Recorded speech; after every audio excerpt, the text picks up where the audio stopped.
2021 সালের 3 সেপ্টেম্বর মারা যান হারিস চৌধুরী। পরে তাকে সাভারের বিরুলিয়ায় জামিয়া খাতামুন নবীন মাদ্রাসার কবরস্থানে মাহমুদুর রহমান পরিচয়ে দাফন করা হয়। যে অন্যায় হয়েছে আমাদের সাথে 15টা বছর, এবং যেভাবে করে একটা মেয়ে বাবার লাশ বুকে নিয়ে পালিয়ে যেতে হয়। হারিস চৌধুরী কি খারাপ?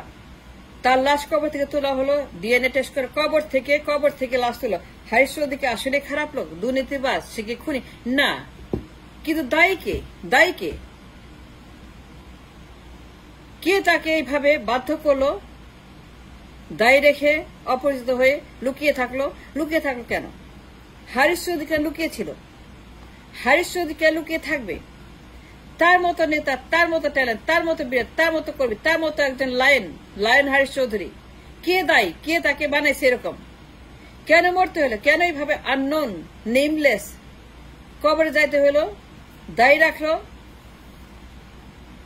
লুকিয়ে থাকলো for years and years and years.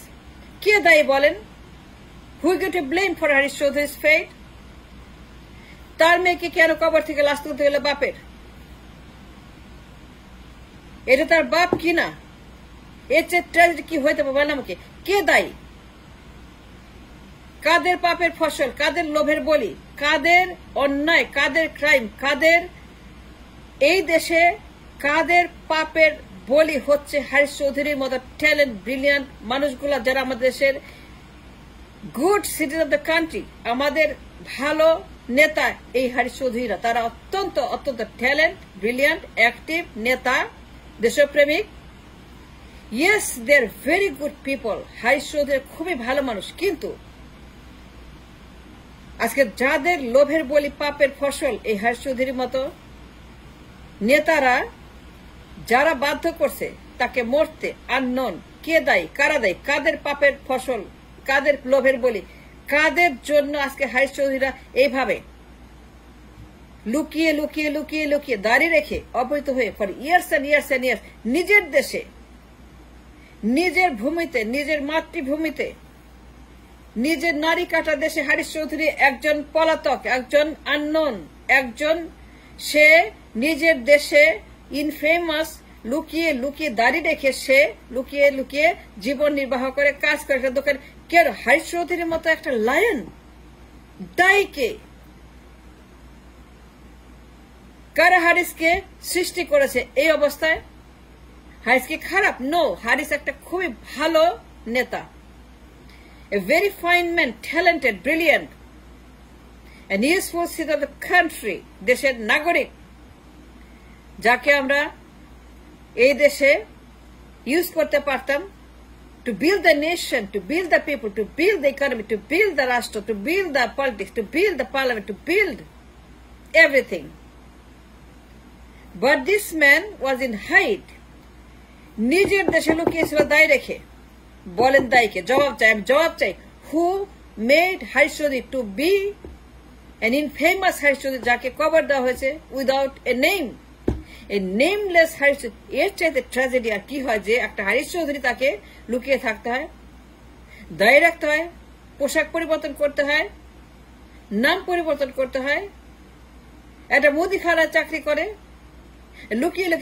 লুকিয়ে থাকে, কেউ চেনে না, যেন সে চিনতে না পারে, ধরতে না পারে, যেন তাকে গ্রেপ্তার করতে না পারে,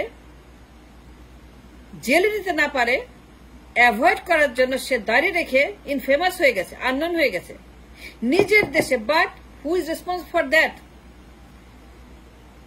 যখন তার মেয়ে কবর থেকে লাশ তোলে, তার বাপ কিনা? যে লোকটা reported as a maybe Haris Chowdhury, maybe this man can be Haris Chowdhury, maybe এই লোকটা হারিস চৌধুরী, পত্রিকাতে নিউজ হয়েছে।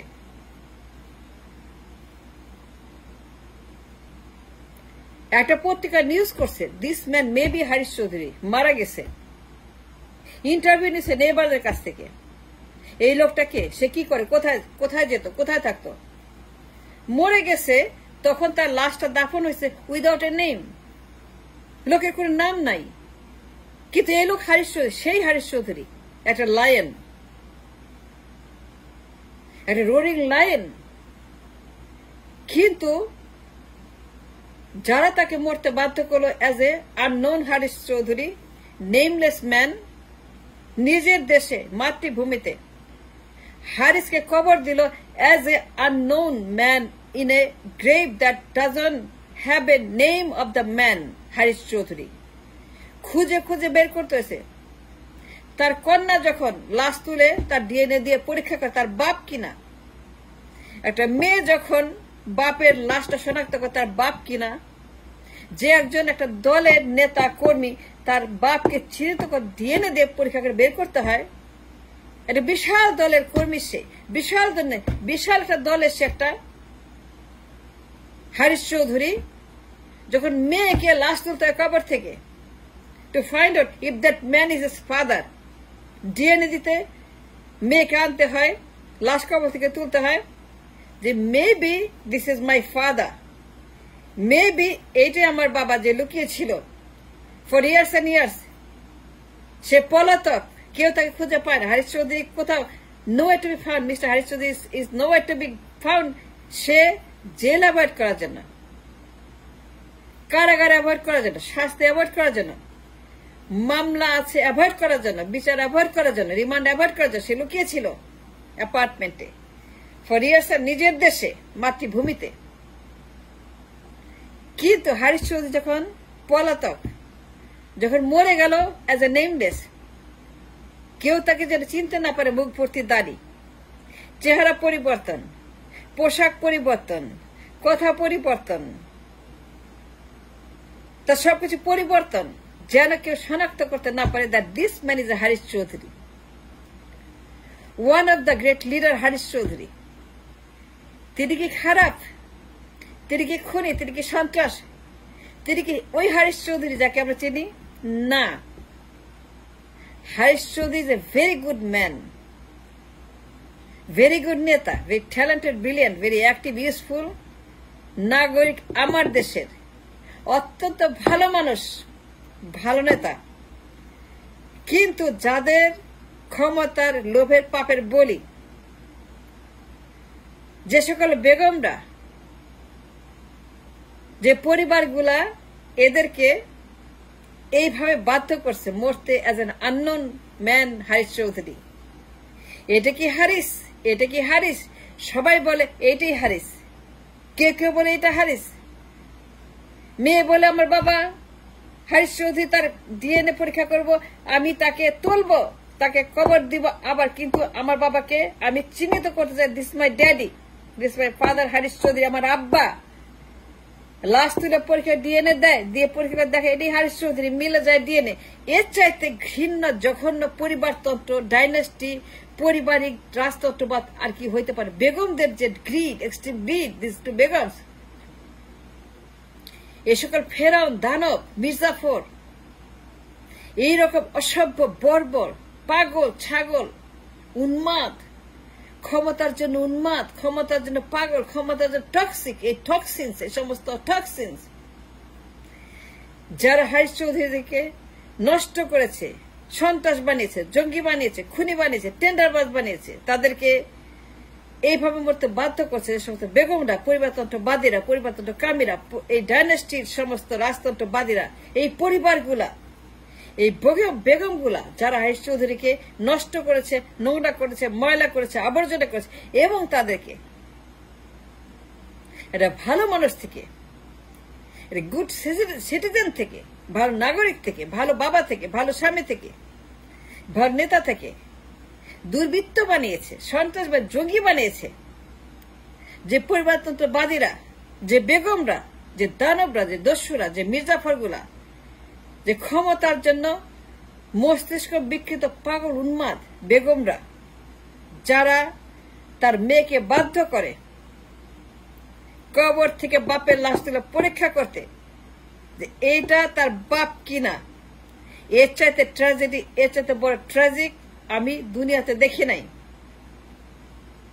যে হারিস চৌধুরীর মতো একজন লায়ন, তার মতো গুণী, ব্রিলিয়ান্ট, ট্যালেন্টেড, অ্যাক্টিভ নেতা, তাকে এইভাবে ইন্দুরের মতো, পোকার মতো লুকিয়ে থাকতে হয়, দায়ী রাখতে হয়, পোশাক পাল্টাতে হয়, নাম পরিবর্তন করতে হয়। ওয়াই? And why? কাদের পাপের ফসল, কাদের লোভের বলি, কাদের কারণে হারিস চৌধুরী আজকে এরকম ট্র্যাজিক ডেথ? এন্ড দেন মেয়েকে কবর থেকে লাশ তুলে প্রমাণ করতে হয় এটা তার ড্যাডি কিনা। Of course Haris Chowdhury has a right to die like any other human being. নিজের দেশে বুক ফুলিয়ে চলবে, বুক চিতিয়ে,